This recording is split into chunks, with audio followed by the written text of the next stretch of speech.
Ayo, what's up everybody?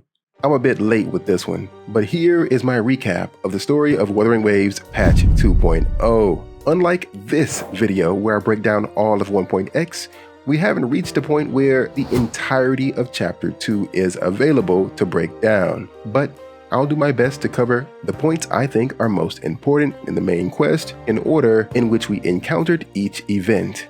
This is the condensed version of a nearly 8-hour quest. So as you can imagine, this video took a long time. So please like and share if you like these kinds of videos. It really does help. Without further ado, let's get it. The end of Chapter 1 Act 8 lines up well with where we start in the Chapter 2 Prologue. Shorekeeper tells us that Abby seems to be hungering for something and asks if we ever felt anything unusual. And he responds he didn't really feel anything unusual, but Abby has been unusually quiet these days. Shorekeeper tells us that she has the ability to sense even the most minor changes in frequencies, and that's why she can tell something is off about Abby. She tells us that she'll search the Tethys system for more information about it later. Now, on a surface level, it could possibly seem like Shorekeeper is concerned that Abby is up to some kind of nefarious plot. She isn't. Keep in mind that she already knows that Abby has been with us for like a really long time. This frequency has dwelled within you for millions of years. And like Baiji said, our life force is essentially linked with Abby's. What affects us affects him and vice versa. So she's basically just concerned about our health and safety. While all of this might have seemed like minor details at the time, especially considering everything that happened with the Tethys system, but it's this circumstance that leads us to the start of Chapter 2. So, Chapter 2 begins as we are invited back to Black Shores by Shorekeeper. She lets us know that she has some news about Abby. Abby is changing. Shorekeeper tells us that whatever changes Abby is going through might be subtle now, but this change is getting stronger. And as a result, Abby's frequency is becoming weaker. What's really interesting here is that prior to now, Abby has always been either inside Rover's body, seen together, or at least in close proximity. So it could have been safe to assume that they have to be together all the time. Well, we find out that that's just not true. Here, it's revealed that Abby came to Shorekeeper in secret, and Abby's been worried about how these changes might affect us, and has been seeking Shorekeeper's help to find out how it can return to normal. The news Shorekeeper has to aid Abby is something she found while searching the Tethys system. This news is basically a recording to Rover by Rover in the past. It was something that was hidden in the Tethys system, and it was set so that it would only be revealed after the problem with the Tethys core was fixed. We get this really cool dialogue where past Rover speaks to us. He says that now that we have this recording, he trusts that we've solved the core issue with the Tethys system. He goes on to say that as Chief Steward, we now have full access to all of Black Shore's databanks, which span thousands of years. But something is missing. All the data related to us is missing. That's because our past self erased it. He says that long after his memory is wiped, he will awaken for the first time and become us, to once again walk amongst the people. Past Rover tells us that while we've experienced a taste of civilization's struggles, we may still have some questions, but he can't answer them just yet. He looks at his tacit mark and then tells us to seek out Imperator, the Sentinel of Renacita. He says that they made a pact long ago. He gives us a beacon of the past and says he's curious to see how well we handle the clash between civilization's greater good and humanity's spirit. This beacon inspires Rover to move forward and unlocks more of his hidden spectral abilities. After receiving this message, Shorekeeper reaffirms what our past self just said to us, and also tells us it's also the solution Tethys proposes for fixing Abby's weakening frequency. She goes on to tell us more about Renacita, saying that it's called the Land of the Echoes, and it's renowned for its echo technologies, and most importantly, it's home to many other echoes just like Abby, who also have physical forms. Shorekeeper tells us that it just happens to be the best time to visit, and she gives us a letter from the Montelli family. And while it isn't explicitly told to us at this point, we know this letter is written by Carlotta. Celebration of the Carnival Festival is returning to Renacita, specifically to Ragusa City. And we're invited as an esteemed business partner. And we're even told that funds have been set aside for us at Alvarado Bank to use at our convenience. This invitation was prompted by the trade connections between the Montellis of Ragusa and the Black Shores. Shorekeeper also tells us it's a great time to visit because during festive events like the Carnival, Ragusa relaxes some of its regulations on visitors. After this conversation and agreeing to head out to Renacita, Shorekeeper offers to open a portal to transport us there. Rover refuses and says that doing so will drain her computing power, and that it's better to save her energy to attend to the affairs of Black Shores. So she tells us that she'll have Alto arrange transportation for us, and that she'll guard the Black Shores until our return. So we meet up with Alto, and he tells us that we'll have to sail to Renacita, and because of all the Threnodian ruckuses, he only has this small dinghy for us to use. However, this boat is supposedly cutting-edge gear from the New Federation. He tells us that Renacita isn't like Wanglong. They don't just respect their sentinel, they worship it. Alto sets the boat on autopilot and we're off. But it isn't all smooth sailing from here. Along the way, we're attacked by a giant narwhal tacit discord, who we later find out is called Cetus the Tidebreaker. We're rescued from the sea by Captain Brant of the Fool's Troop. As Cetus splashes back into the ocean, we catch a glimpse of Furlova's flower on its tail. We're brought aboard Brant's ship, and he tells us that Cetus typically isn't like that, while they both wonder if what they saw on its tail is the cause of this odd behavior. Abby says it senses sadness and anger coming from Cetus. As Rover and Abby look around, they notice all these echoes, and they're just walking around normally, friendly and engaging on the ship. Speaking of ship, even the ship is an echo.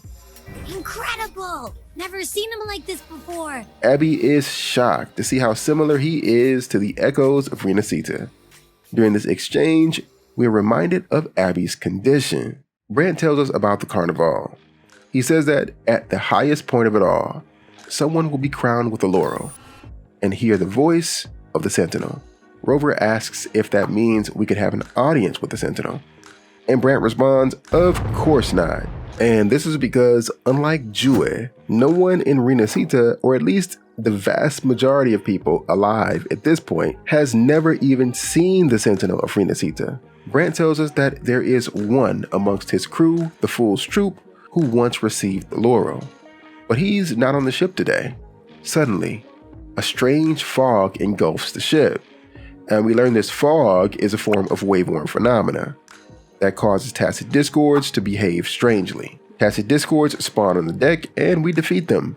Afterwards, we're introduced to the first mate of the Fool's Troop, Rosia, but she's hiding in a box, too shy to say hi, so we carry on. Finally, we arrive in Renacita at Ragusa's Lighthouse of Dawn.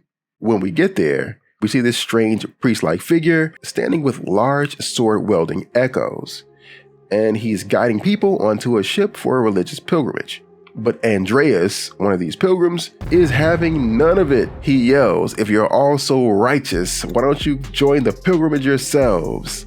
And from this, it becomes quite obvious that this isn't just a normal pilgrimage. Whatever it is, isn't what it seems on the surface. Rover doesn't like what he's seeing, and he prepares to intervene. But a strange man dressed in red discourages him from taking action. He says that it might serve our interest better to remain silent for now. He introduces himself as Cristofaro, a playwright visiting Ragusa. He's in search of inspiration for his latest work. He tells us about the legends surrounding Imperator and the founding of Renacita. Ancient legends say the most devout believers set sail, braved storms and mist to meet the Sentinel, and how this tradition of the pilgrim's sail started. He goes on to tell us about Fenrico, which is the current primus of Renacita. You can think of him as Renacita's Jinshi. He is the appointed resonator of Ragusa Sentinel. The primus's role is to connect with the Sentinel and to lead the church. Cristofaro tells us that the primus founded the path that leads to high heaven, where the Sentinel imparts their teachings to mortals. and this is where the fools of the pilgrimage sale are headed. Rover responds, yeah, that doesn't really look like what I just saw. Cristofaro agrees, saying the fools have little say about their fate, and goes on to give multiple possibilities of what might become of the people once they reach the destination of the pilgrim's sale. He eventually takes his leave, leaving Rover and Abby to ponder what, if any, of Cristofaro's speculations are real. From the lighthouse, we take an Echo gondola boat to Ragusa City. Afterwards, yet again, we're reminded of Abby's poor condition. We finally make it to the gates of the city, and we're stopped by the Order of the Deep. And we learn a few different things right here. It becomes quite evident that what we saw at the lighthouse wasn't just an isolated event. The governing authority, law enforcement, and religion are all one body, and that's the Order of the Deep, or just the Order for short. They give Rover a bit of a hard time at the gates, saying that all reserve terminals need to be declared upon entry, and ask for his declaration papers. Of course, we have none of that. So we tell them that we were invited and show them the letter from Carlotta. We begin to see just how powerful the name of the Montellis is in Renacita. They swiftly apologize and say the reserve terminal declaration is no longer a requirement. One Order acolyte tells us that they view all echoes, even those in reserve terminal, as divine envoys. Once they're baptized, they too will receive the Sentinel's blessing. The Rover sharply responds, doesn't that mean I can see the Sentinel in person? To which one of the acolytes responds with some religious mumbo jumbo, saying the Sentinel is always with us. And this is where we're introduced to Phoebe, another acolyte of the Order. She tells the other acolyte to chill and introduces herself. Instead of visitor restrictions being loosened, like Shorekeeper mentioned, Phoebe tells us that restrictions have actually been heightened for the carnival, and we'll find out why in just a bit. Anyway, Phoebe takes us to the Genesis Nexus terminal. Along the way, we run into some echoes, and Phoebe eagerly explains all about them. She reveals that the rules of the Order prevent members from getting too close with echoes. She goes on to say that they do this so that they can remain objective and to be able to better share information with the public.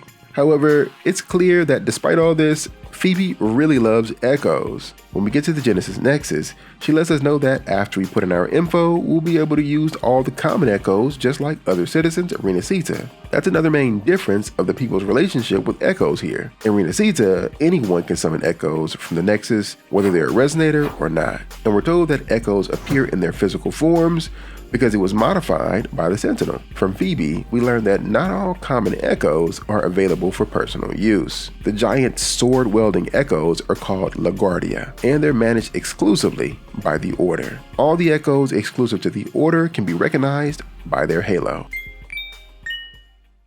So anyway, when we place our terminal in the Nexus, we get a message saying, "Seek salvation from where all began." We asked Phoebe about it, and she says that it's a reference to the legend of Renacita's founding, which basically goes like this. There was a group of displaced people, driven from their lands by the lament. They came from all different places, but converged at a hidden sea. They prayed for paradise, but were met with terrible storms and tacit discords. Suddenly, a radiant light pierced the clouds. They heard a voice from the sky saying, "Make the waters your second home. Build your homes hither and thither like stars in the night sky. Though your homes be fragile, fear not, for it is strong enough to withstand the Wuthering Waves." The storm began to subside, and in the distance, they caught a glimpse of a light from an unnamed island. This light was from the Genesis Nexus. The Nexus gave them knowledge of echoes to help them build their cities. The people named the island Renacita and built sanctuaries with inscriptions to honor the voice that had guided them to paradise. It revealed its true form to them and declared its name Imperator. Phoebe goes on to say that everyone in Ragusa knows this legend, but the true origin remains shrouded in long-lost history. However, the scholars of the Order have never stopped their quest to uncover the truth. Abby interjects and abruptly asks, "Got it." Now, where can we meet the Sentinel? You gotta love how Abby just gets to the point. Rover piggybacks on that saying, "I heard you can talk with the Sentinel during the carnival." Phoebe responds, "Yes. the Sentinel bestows the laurel, through which the Chosen One can hear its voice. She says that there is only one who has received this honor, and that's Fenrico, the current Primus, which is odd, because this is different from what Brant just told us a while back. Abby and Rover look at each other without saying a word, as if to say, yeah, that's not what we heard. Anyway, Phoebe goes on to tell us that as the only enlightened one in history, Primus Fenrico can connect directly with the Sentinel and heed divine oracles. She says that we'll be able to see him at the Carnevale when he announces the opening ceremony. After this, Rover and Abby decide it's best to go get our money before we do anything else. So we head to Alvarado Bank in Raccoon City. When we get there, we end up running into Zani. She works for the Montelli family, and she was put in charge as our bodyguard and tour guide. She says that she's been expecting us, and she's here to assist us in withdrawing our funds. As an esteemed guest, they've bumped up our membership to gold status. We hand over our terminal to the Montelli banking echo and get that bread. Donnie tells us that this assignment was very last minute, so she's not very familiar with our personal travel preferences. After the bank, we head to a restaurant, Trattoria Margherita. We decide on our meal and drinks and enjoy. While in the process, we see some echoes off to the side. Zani tells us that they've been practicing for days now, and they're probably preparing to perform for the Sentinel at the Carnival. As they're practicing, suddenly their masks glow red, and they attack the crowd. Just when one of them seems as though they're going to strike us, Farlova's flower disintegrates, and Rover hears the Sentinel's voice asking for help.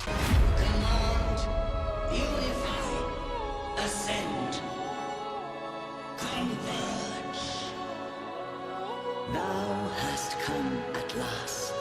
I am the Imperator.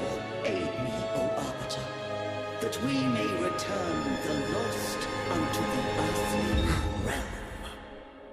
The Echo kneels before us before dashing away. We realize something is off with those echoes and attempt to track them down. While searching, we find another one of Farlova's flowers, emanating an ominous aura. Along with other common echoes, we stop the echo that lost control. Zani catches up, and Rover and Abby explain the strange telepathy they experienced earlier. Zani reminds us of the legend, when the Sentinel can speak directly to the mind of the laureate, and questions whether if that's what happened. And Abby just says what we're all thinking, letting us know how strange it all sounds.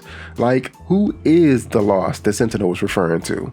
And a Sentinel shouldn't need to ask for help. Rover thinks to himself, saying, wait a minute, a Sentinel has countless ways it can communicate. Could the Sentinel here be in a similar situation that Jue was in Mount Firmament? Rover remembers that these echoes were originally from the Montelli family, so he decides that this might be his only lead right now to figure out what's really going on and finally have audience with the Sentinel. Zani gives Rover a little bit more background, saying that the Ragunesi use common echoes and they don't know much about reserve terminals. The Montellis spotted a chance in the market and started researching reserve terminals, and they even pushed back the Carnival to be able to showcase the usefulness and quality of reserve terminals at this event, attracting both investors and customers. So they have no reason to rejoice over an incident like this. She tells us that her job is to guard and guide, so if we want to investigate, she'll stick around with us till the end. Zani and Rover come across a nervous acolyte. She believes that the Echo's behavior is a sign of punishment for sins of the people. It's here that we learn that 10 years ago, at the last Carnival, Echoes lost control and started attacking people. This year is the first time in 10 years the Order has approved of the Carnival. So essentially, she's afraid what happened 10 years ago will happen again. After the acolyte leaves, Zani says that she thinks there is a clear difference in this incident. Unlike the Echoes that went wild in the past, today, these Echoes show they have a clear goal and sentience. Usually, if one loses control, others will be affected as well. So we start to speculate if they're being controlled. We head to the Montelli quarter to further investigate, and we come across two people arguing. One is a representative of the Montelli family, and the other is from the Phasalia family. Timoteo of the Phasalias mocks Antonio about the Echo incident that occurred earlier. It's from Antonio that we learn more about what Zani told us earlier, which is the Montellis want to show off their reserve terminals at the carnival as a business move, making them more acceptable in Ragusa. We also learn that there are only a select few Ragunesi who are allowed to carry reserve terminals. The order pretty much dictates and controls who can carry them and what's acceptable. However, we learn that things are changing as Ragusa opens up to the Greater Solaris, basically resulting in the Order's authority lessening. Because of this, some think the Montellis are disrespecting the Order's authority or even the Sentinel. Being rivals for years, it's here that we learn the Phasalias have been trying to ruin the Montellis' name and business. Antonio says that the Phasalias have been seen at the Cathedral of Mercury, which means that they might be in league with the Order. As an esteemed guest of the Montelli, and seeing this as a way to connect with the Sentinel, Rover agrees to help and is promptly compensated with an advance. After this, we finally head to the Pioneer Association, where we meet a young man named Fulmine. He is super excited to meet us and informs Zani of how we're famous in other lands because of the feats we've accomplished. We ask him about the incident earlier and if he's seen anything. He tells us that he saw an Echo leave the city with some members of the Order. Then he uses his forte, Celluloid Chronicle, to recreate the scene. When we take a look, one of the men is dressed in Montelli attire, but his mask doesn't match that of the family. Zani reminds us that the Montellis don't really have a reason to cause this type of mayhem.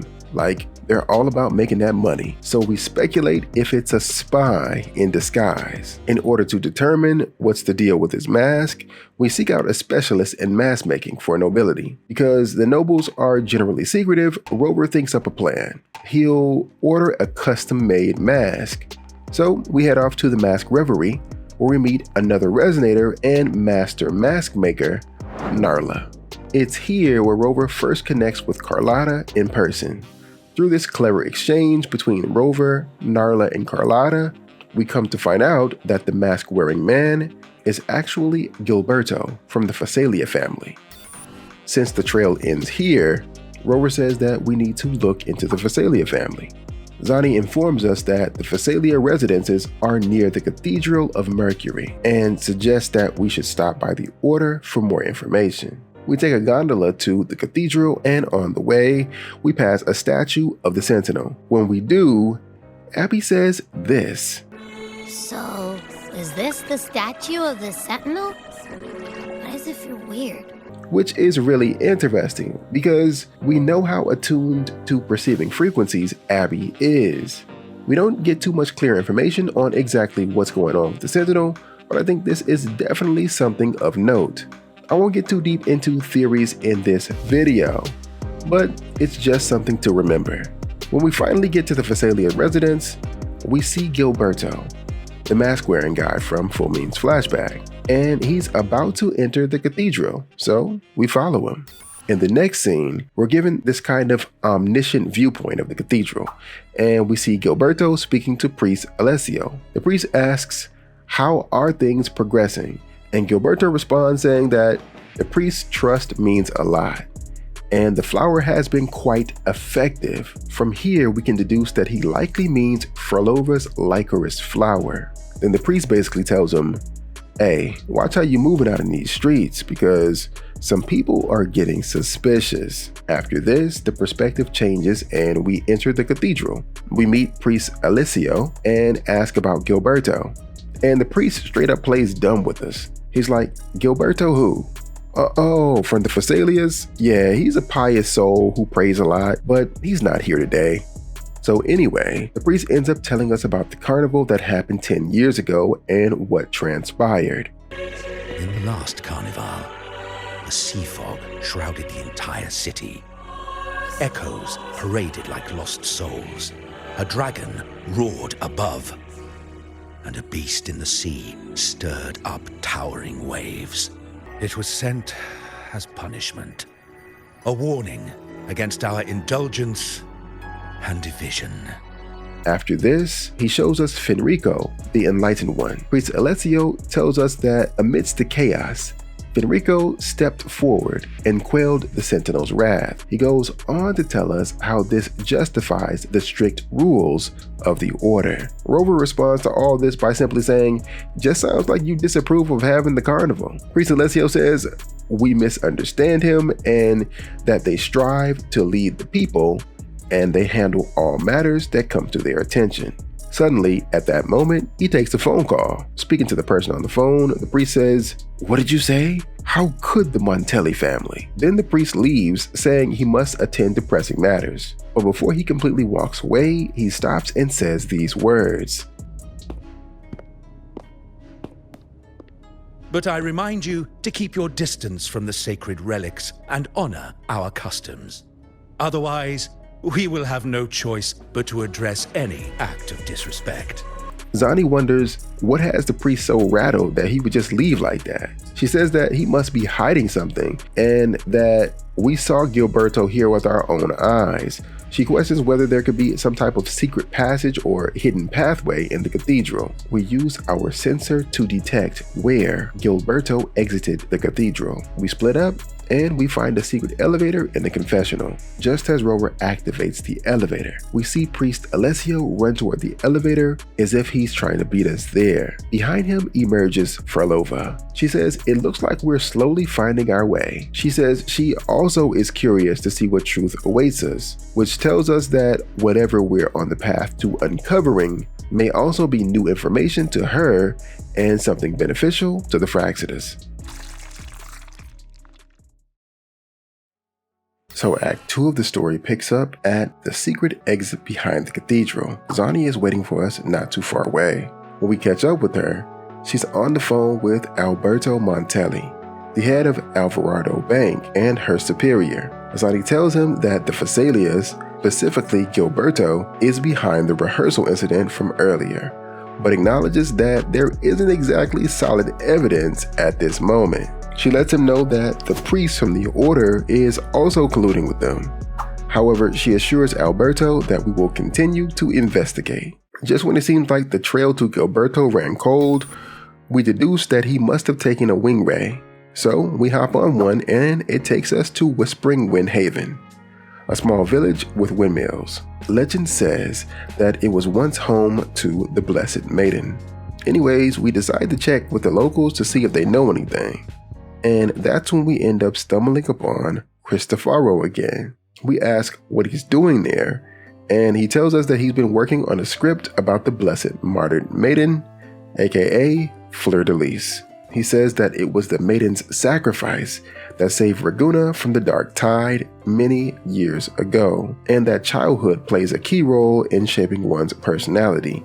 So he was looking for information about the Blessed Maiden's early life, but he couldn't find anything, so he resorted to imagination to finish writing his play. He gives us a copy, and we can also see children in the village rehearsing the play. Finally, we tell Cristofaro we're looking for someone, and asks if he's seen anyone from the Phasaelia family. Cristofaro tells us that he has seen someone bearing the Phasaelia crest, and that odd occurrences have plagued the area since his arrival. He explains that echoes in the area have been vanishing without a trace. And Zani says that sounds on brand for him, echoes acting strangely when Gilberto around, just like the carnival rehearsal. She says that this is no coincidence. To find more info, Cristofaro tells us we should try following other echoes in the village, because they likely want to find their friends too. So we follow some echoes to a structure not far away. The place has corroded frequencies everywhere, and Phasaelia markings on all the crates. We clear out the corroded frequencies and find one of Frolova's licorice flowers. Echoes appear and attack us. Rover senses that someone is controlling the echoes, so after defeating him, he rushes back to tell Zani and Cristofaro what happened. Cristofaro thanks us for clearing the frequencies, driving the echoes mad, and he leaves to caution other villagers and their echoes. Zani says it looks like a repeat of the rehearsal incident, and she wonders how Gilberto pulled this off. That's when we pull out the petals, saying these might have some answers. Zani says they give off a strange feeling. Aside from tasting weird, Abby says that the frequencies it's giving off are from a very strong resonator. Zani tells us that Gilberto is a resonator, but he doesn't seem particularly strong, so we deduce that he is likely not working alone. Suddenly, Abby spots a familiar person. It's Phoebe, and she's with a lot of echoes. When we catch up with her, she's looking for an echo named Beppe. We catch her up to speed on recent events involving the echo incident and our investigation. Phoebe finds it hard to believe that the Phasalias are involved because of how close they are to the church. When shown Philover's petals, she tells us that she's seen the priest wearing this flower before. Phoebe eventually puts two and two together and realizes that priest Alessio and the Phasalia family are working together. She wants to join our investigation to see if everything lines up and to take action against transgressors of the Sentinel. Phoebe will be our neutral witness, so the Phasalias won't have any defense of partiality. Beppe, the echo Phoebe was looking for, dashes from out of nowhere. We deduce that something is off, and whatever it was must have scared it, so we head in that direction to check it out. We all hide in the bushes, then we find Gilberto praying to a mysterious queen and the Lord of the Tides. Phoebe says that while the Phasalias are devout, she doesn't recognize this prayer or the entities to which Gilberto is referring. I guess her explanation was a little bit too loud because this results in us being spotted by Gilberto. Gilberto summons two echoes to fight us. The interesting thing here is that he converts the echoes into tacit discords, and Zani questions if he used the petals to do this. Nonetheless, after defeating him, Gilberto is distressed to be caught, but strangely confident. He says that while we've been focusing on him, we've missed something far more important. In the distance, we notice something mysterious going on in the Nimbus Sanctum. Echoes from surrounding areas are all converging there. We learn that the Phasalias are planning to capture Lorelei. Lorelei is a powerful remnant creature in the center of the Nimbus Sanctum, and legends say that years ago, she saved all of Raguna from raging clouds that were flowing out of the area. A testament to how destructive this incident was can be seen by looking at the ruins of the Order's seminary. All those dilapidated structures that remain in the area are all remnants of their massive seminary. Phoebe and Zani agree to keep watch over Gilberto until he can be apprehended, while we go check on the Nimbus Sanctum. When we get there, a man in charge of the gondola tells us that he's never seen a storm like this and warns us to not go in it unless we must. As we approach the gondola, Carlotta strolls up. She also wants to take the gondola. It's apparent that she has a connection with the gondola and knows it by name, which is Noah. So we agree to travel together. As we travel towards the center of the Nimbus Sanctum, Carlotta has some other business to attend to, so she gets off and takes the train. But before she does, she makes some small talk about Raguna, the Montellis, and the Phasalias. She tells us that the Montellis champion innovation, while the Phasalias cling to tradition, colluding with the shadows that lurk in Raguna's depths. She goes on to say that, fortunately, this long struggle will finally come to an end. Not because of the two families, but because of us. The train comes, and she leaves. Moments later, Phoebe and Zani arrive, and we take the gondola to the center of the Nimbus Sanctum, where Lorelei's domain resides. When we get there, we meet these strange mask-wearing members of the Order. One masked follower asks if we've also come to repent and seek forgiveness. He goes on to tell us that we can't see Lorelei right now because she's furious, and our mortal bodies can't withstand her wrath. So they've sealed the path to her domain. As we take a look around, we find a group of echoes, some of which Phoebe has been looking for. Phoebe translates what the echoes have been saying to let us know that we need to sing a song in order to unseal the entrance to Lorelei's domain. But the question now is, which song? We look around for some clues and come across a large stone tablet, and this spurs on a very interesting conversation. The text is mostly illegible, but the adjacent drawing is intact. It depicts Sentinel Imperator speaking to a massive creature. The creature slowly shifts from a huge amorphous form to a humanoid shape. Zani questions if it could be Lorelei, because there's no other being that large that lives above the sea of clouds. And Phoebe responds saying, Actually, I'm not sure if the other figure is the Sentinel. It looks a little different from the cathedral statues.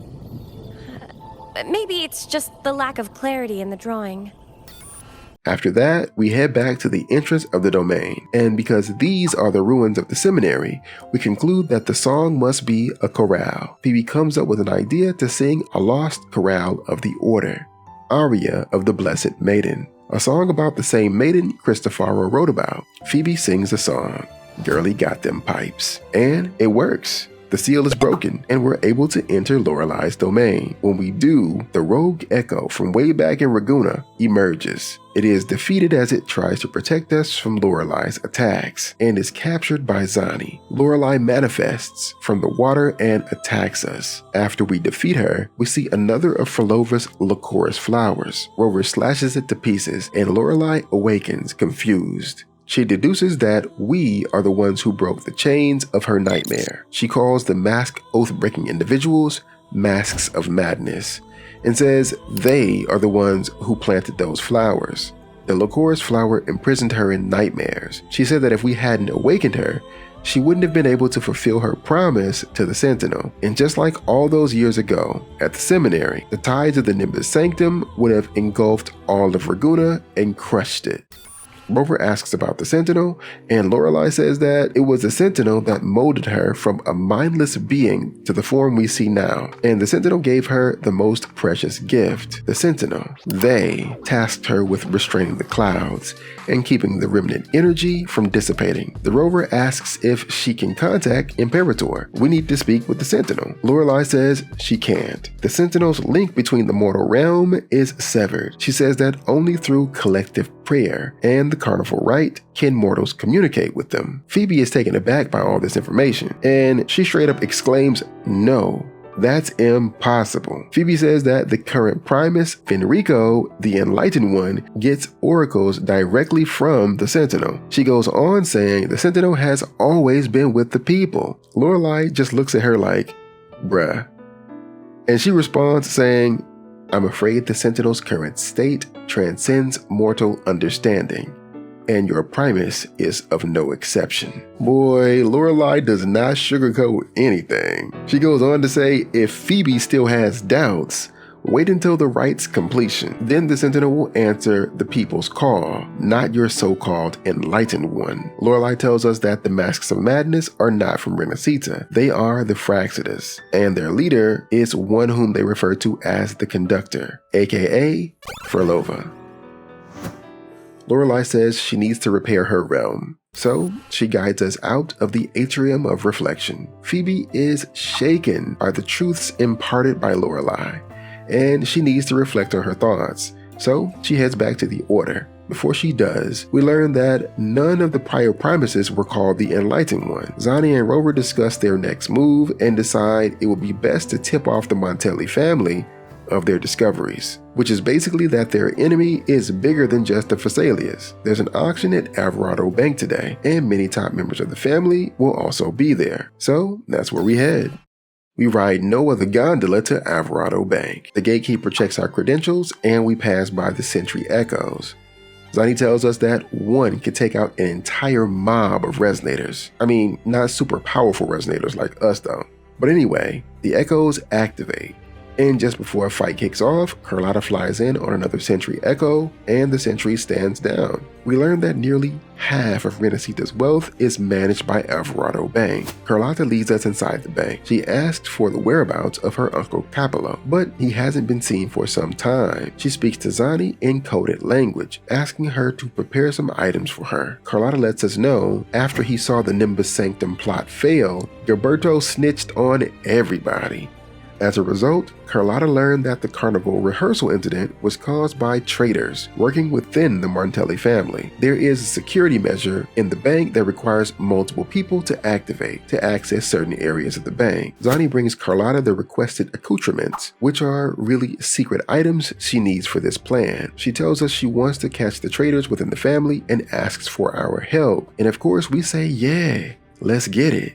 So we explore Alvarado Bank, and eventually we catch the traitors in the act. Carlotta interrogates them, revealing they were taking orders from some top brass member of the family. They were responsible for picking up and making deliveries of licorice flowers, and they altered a lot of these echoes with fractious tampering methods. Carlotta has the traitors taken away to be punished, and she takes us to a secret area of Alvarado Bank where we can see her family's secrets and collection of echoes. She explains why Renacita is so advanced yet so isolated, and the reason is basically that they rely on echoes for everything: banking, travel, fighting tacit discords, you name it. And everyone here can use echoes without a terminal. Their whole ability to uniquely connect with echoes is the Sentinel's gift, but when echoes are outside of the influence of the Sentinel's power, this human-to-echo relationship just isn't the same, or at least much more challenging to accomplish. So people need terminals, especially if they're leaving Renacita. The Order's restrictive attitude towards reserved terminals, the editing of their religious codex, the erasure of history is all simply done to maintain control over the people. Carlotta explains that the Montellis want to introduce terminals to the people, to open up Renacita to the world,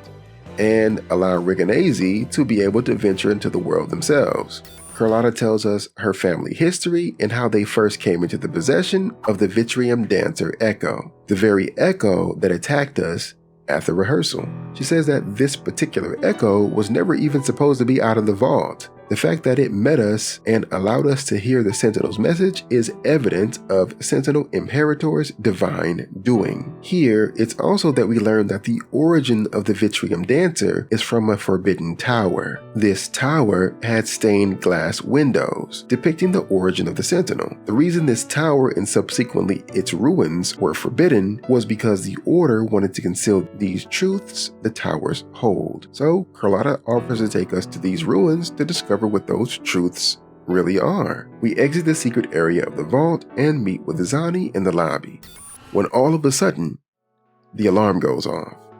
The sentry echoes outside have gone rogue. Carlotta, Zani, and Rover agree to take it down together. After defeating the sentry, we conclude that this incident must have been the Order's doing along with the traitors. Zani stays behind to clean things up, and Rover and Carlotta head to the Forbidden Tower ruins. When we get there, we see the stained glass windows depicting the history of the Sentinel, but they're broken. Together with Carlotta, we fix the stained glass windows and decipher Raguna's hidden past and prophecy, and that the truth essentially goes like this. In the early days of Renacita, there were two beings of divinity. One presided over the seas, the other over the skies. The nation was divided and the people waged war over their separate faiths. Then an event known as the Dark Tide occurred, which is basically a massive TD outbreak, and that resulted in the deaths of many. The first Primus restored civilization and founded the Order to guide humanity. The first Primus died, but on his deathbed, he said that divinity was once whole, but became separate due to warring factions and believers. This is what is believed to have caused the Dark Tide. The two halves of the Sentinel chose the Blessed Maiden wearing the laurel to commune with them on the grandest of days, and she will become the Enlightened One, causing the divinity to return to its true form, and Renacita to be a paradise free of suffering. Carlotta is surprised at this bit of history because the people have always thought of Imperator as one divinity, despite all the many times she and other characters use the word they to describe it. Nonetheless, we discover its two beings, and we deduce that the reason this area is forbidden is because the Order wants to conceal the truth. Carlotta hints at another secret the Order has concealed, and it's on an island to the north. But before she can finish explaining and telling us about it, members of the Order find us and attack us, and we beat the brakes off of them. We maintain the upper hand until Priest Alessio shows up. He threatens Carlotta's uncle to get her to comply. That same missing uncle mentioned way back in Alvarado Bank, Uncle Capello. Because of this situation, she pretends to side with the Order and turns her gun on us, only to later create an opportunity for us to escape. We head to the north to find the island, but on our way, we're attacked by the Dragon of Dirge. During the attack, Abby attempts to save us by absorbing the dragon's frequencies, just like it did with Dreamless. But as we've seen so many times at various points throughout the story, Abby is becoming weaker, and Abby fails, resulting in us both being hit with a huge blast of power and knocked off the bridge. While we were unconscious, Abby used the little power it had left to drag us ashore to the northern island. When we wake up, we are immediately attacked by tacit discords, but Roshia appears and helps us fight them off.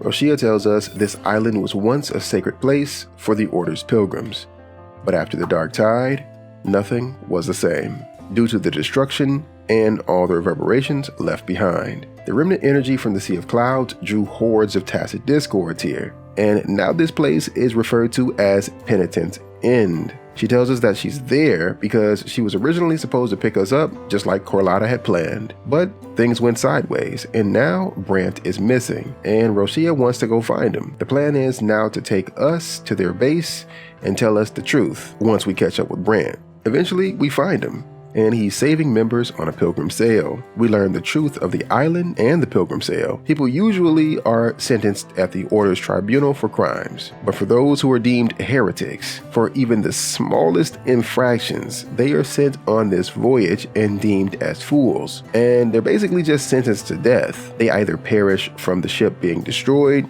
in the surrounding storm waters or killed by tacit discords once they reach the Isle. And for those who survive all of that, the Dragon of Dirge awaits to devour them at Penitent's End. We also learned that the dragon wasn't always like this. The dragon, originally Gehinnom, was altered by the Order and the Fraxidus to make its need and desire for frequencies so immense that it would attack humans for energy to survive.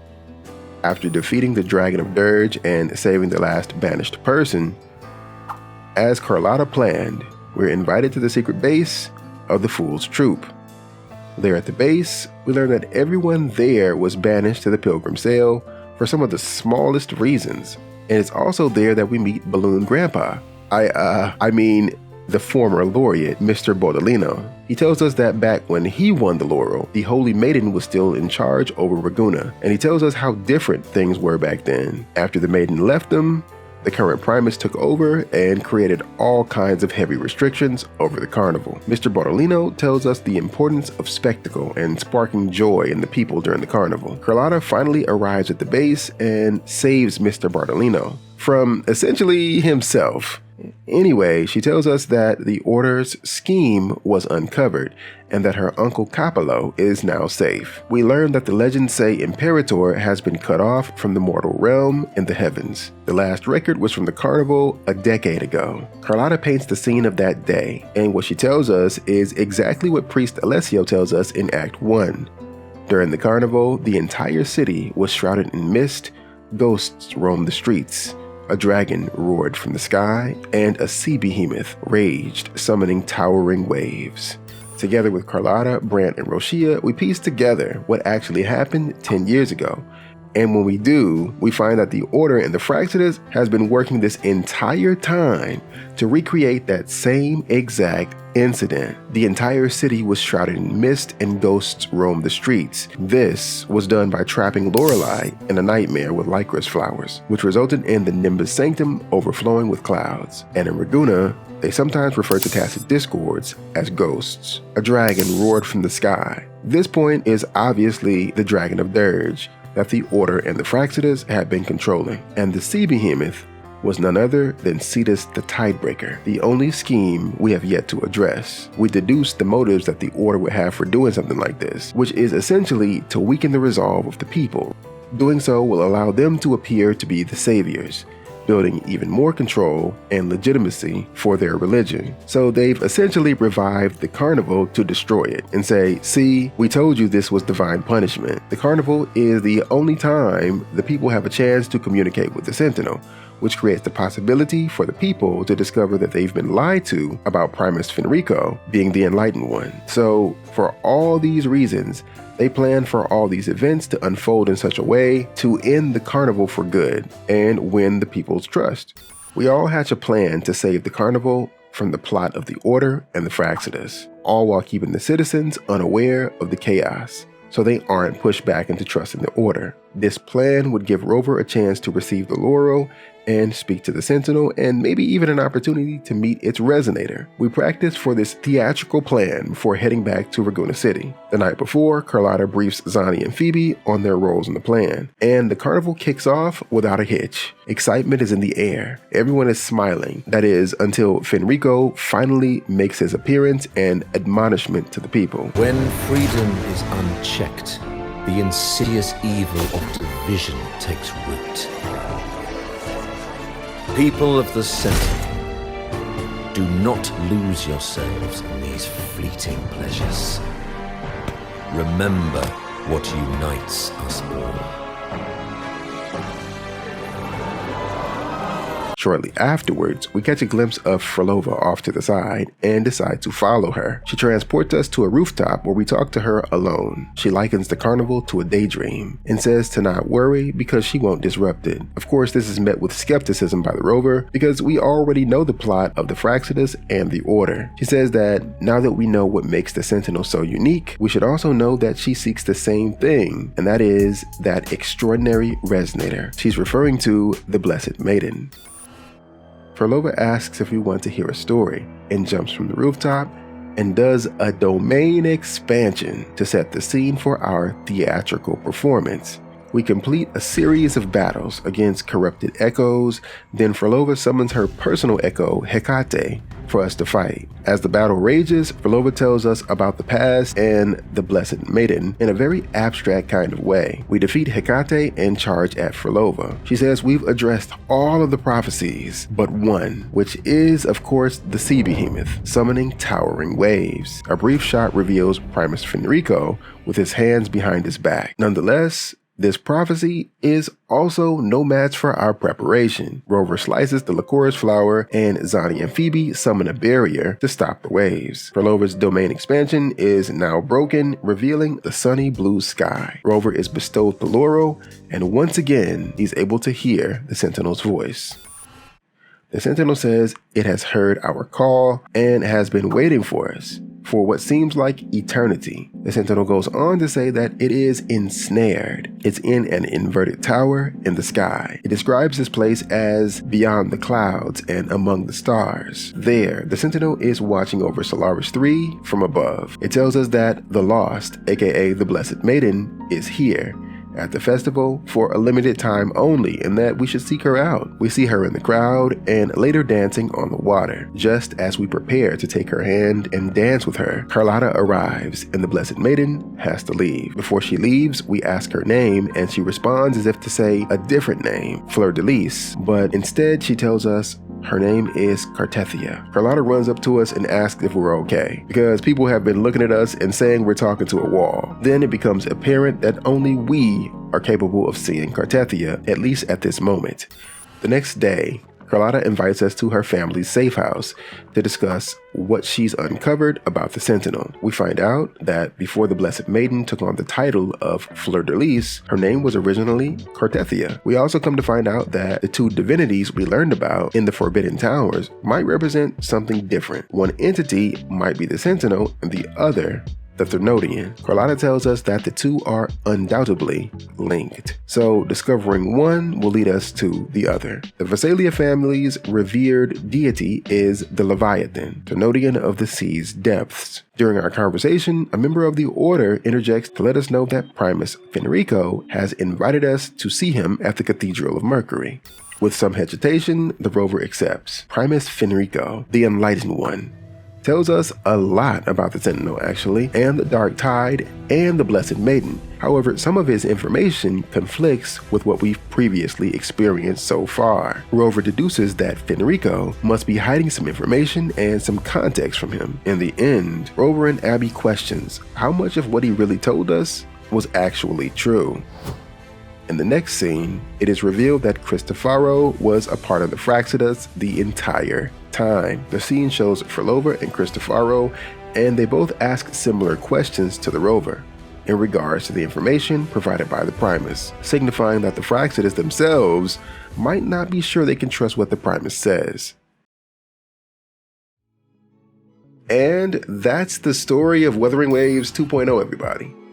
I hope you guys could enjoy this video, and that is all I have for you guys today. And for those of you who stuck around to the end, hey man, I really appreciate you guys, like for real, for real. This just might be my new longest video. I don't know how long this one will be after the edit, but I hope you guys enjoyed it. And if you did enjoy this video, please like and share with other people you think who might like it. And if you're interested in discussing lore, builds, or the game in general, or just want to hang out, consider joining my Discord to meet some like-minded individuals. And until next time, I'll catch you guys in the waves. Peace.